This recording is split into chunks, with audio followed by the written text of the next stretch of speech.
Okay, we wanted to mention something about how we choose needles or cannulas, why we choose them, what we like better, and just be very unfiltered with everybody. Good discussion. Yeah. Yeah. Lori likes cannulas. I do.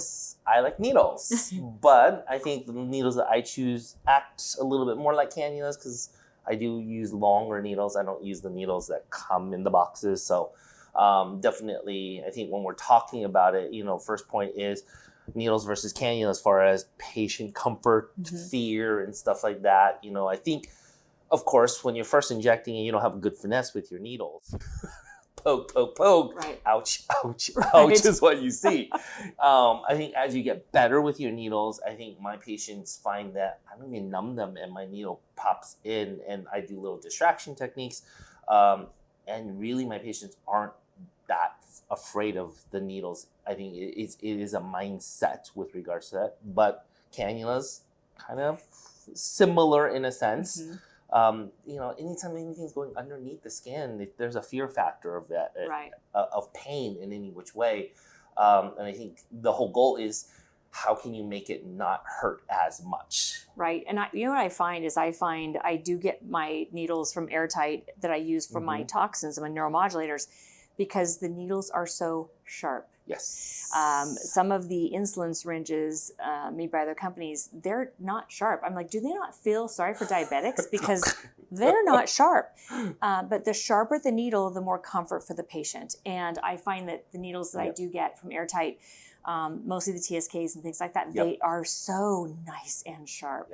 And I think that's what you're mentioning is like they're very sharp and there's not as much discomfort associated with the initial piercing of the skin with those. For sure. And I like cannulas. I'm a cannula person, but I use needles in certain areas. Of course. There are probably about 4 or 5 areas that I think needles are safer, being temple, piriform fossa, chin. I do use needles in lips. So there's certain areas where I do like to use needles.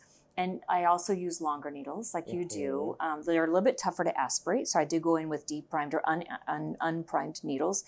But with cannulas, I love cannulas. And I find that over the years, you've developed a skill for feeling where you're at. You can feel tissue. And likewise, so have I with cannulas. I can kind of feel if I'm bumping up against something and be very gentle. And if we're hitting a little vessel or a ligament, we can kind of back off and go around it. So I think with a cannula, you can be just as dangerous as with a needle if you're rough.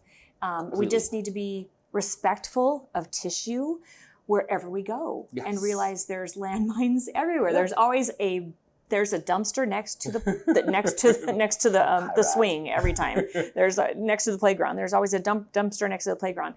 There's things that can get us into trouble. And it's understanding the usages of these tools. Right. I think when you talk about needles, I personally, in my experience, because I grew up in the industry using needles, I find that I can really get much more accuracy, more precision with the needle because I know that my product's coming in at a point. I'm not injecting as perpendicular. I inject at an angle. So there's no more like backflow of the product as we talk about in anatomy, where if you're going perpendicular, you're spanning a couple of fascial planes that your product is going. I think you get a lot more precision, a lot more accuracy with it. Not that you can't with the cannula, but I think people don't pay as much attention when they're using a cannula. I agree. Okay. I agree.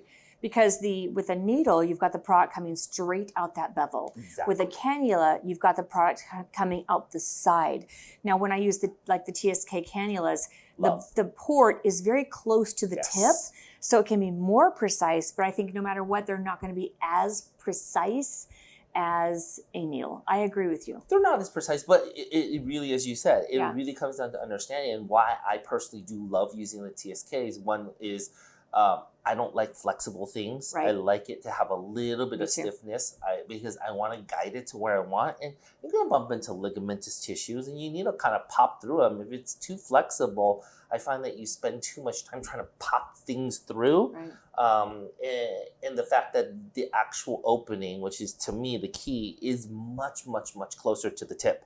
I think a lot of the other brands that are out there, it's a little bit further away from the tip. And when you're watching newer injectors and even practitioners who are experienced inject with their cannulas, they're injecting it as if the product is actually coming out to the tip. They're not injecting it with the thought pattern that the actual product comes off the side of the tip. They're not turning the cannula opening in the proper direction. They're just randomly going in there. And I think one of the things you have to be respectful for when you are using cannula is to use it for the proper usage.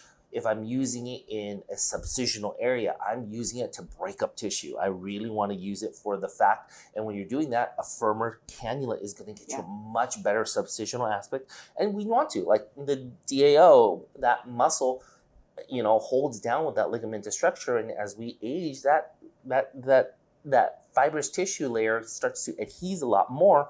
You can go in and literally break it up and then place your product and you get a much more beautiful placement. And so I think having a firmer cannula is very important in those type of cases, but then just, having that product come out at the right area and understanding how it is another important thing with cannulas. I agree. So. One thing that I've noticed is I tell my patients I'm going to be using a cannula on you, and they're like, what's a cannula?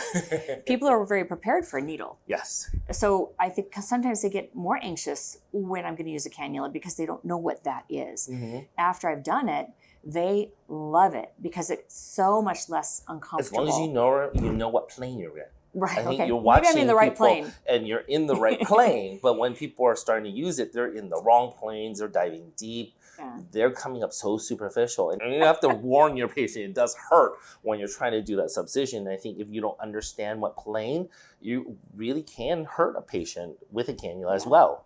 Well, overall, in my hands, patients are very, very comfortable, mm-hmm. and they're pleasantly surprised with no bruising and with less discomfort sometimes than numerous pokes sometimes. So I think both methods are really good. I think you can get great results from both methods. I think that if we do want to use a 25 gauge or larger cannula, according to studies, we see that something smaller than a 25 gauge can really increase the risk of arterial perforation. Yeah. So try to pick a 25 or 22 or a size like that. Mm-hmm. And with the needle, use a longer needle so you're able to kind of... I use a longer needle so I can come in at more angles. I think with that, you're looking at potentially being a little bit safer because I'm coming in at more angles versus perpendicular. But I think, using the right needles, ones that are sharper, ones that are firmer are really, really important. I love the new, the low dead space needles that they have for the toxins are amazing. 33 gauge, less pain for your patients as it's going in. The fact that you don't waste any product in the hub is huge. As business owners, we don't realize actually how much you actually waste. I'm already using the TSK, the Air-Tite little green, the Normject ones, and you're already wasting less product in that compared to your regular 1cc's. Then you add this on top, you're wasting practically zero. Well, do you know how much you save with a box? I think you did it, and I think you're saving about about a vial per box. But if you're looking at it actually volume-wise, depending on how you reconstitute it, my reconstitution, we're wasting about 0.05, which calculates out in Dysport about to 5 units per syringe that I'm using and dumping. So imagine if I'm doing 3 areas, you're potentially wasting about 115 units, which is literally almost 5% Not crazy. Of your thing. I mean, that's how much you're wasting out there. So the low dead space needles, guys, you got to get that because it will change it. If you're at least not using the insulin syringe. I mean, if you're using insulin syringes, then great. But ultimately, I personally like to have 1cc syringes. I like to have the low dead space needles. So I'm in more control of what I'm doing. And to put it down into numbers, it's like we weren't going to talk about this, but to put it into numbers, I think those boxes are around $100 somewhere around there. A little bit more. And a bottle of Botox is $615 or something. Mm-hmm. So you're saving $500 every time you use a box of these. So it makes business sense if we put into those numbers. So anyway, that's just from my own business. I love them. Yeah, like them too. Yeah. But ultimately, needles, cannulas, are great. Remember, when you're using a cannula, the great part is because They are firmer. I find that I don't have as many issues with changing them out as often as well. I don't get them to bend as easily. I think I've used other ones and I've gone in and then they've bent. I'm like, crap, I switch it out. So you're not, these are not cheap. They still run you somewhere between $7 to $10 a cannula, but at least you can use one cannula for most part on the whole face. And the other thing that I found with the TSKs, and that's why I've stuck with it, why I use them, is they glide really nicely. Yes. Some of the other ones just don't, they aren't as smooth. And if something catches, you don't know if it's a ligament, a vein, an artery, if you have to give it a little bit more force. When you have something that goes through like butter, you didn't go through an artery. Yeah. So that's one thing I appreciate about them also. No, it is. I think the cannulas that they produce are great cannulas. When I do use cannulas, that is the one I go to just because I like, to me, since I'm a needle injector, I like that there's a firmness to it, that I can feel the tissue planes as I'm going through it. I don't want it to be flexible because I don't know where my cannula is going to go. And I think when we train, we see people really don't know where the cannula tips are. No, they don't. And so if it's a straight, firmer cannula, as much as, yes, maybe you have more issues with it being firmer, but at the end of the day, it's going to be, that where your point is in a straight line. Right, exactly. Is really, really what it's all about. So cannulas and needles are great. Yeah, we love cannulas and needles both for different purposes, and we have different, every provider can choose what they want to do and how they want to do it and how they're comfortable. So we appreciate Air-Tite and all the support that giving us great products, and I'm going to keep buying stuff from them. I know. They Thank you, really Air-Tite. do make great products. Yeah. So guys got to check them out.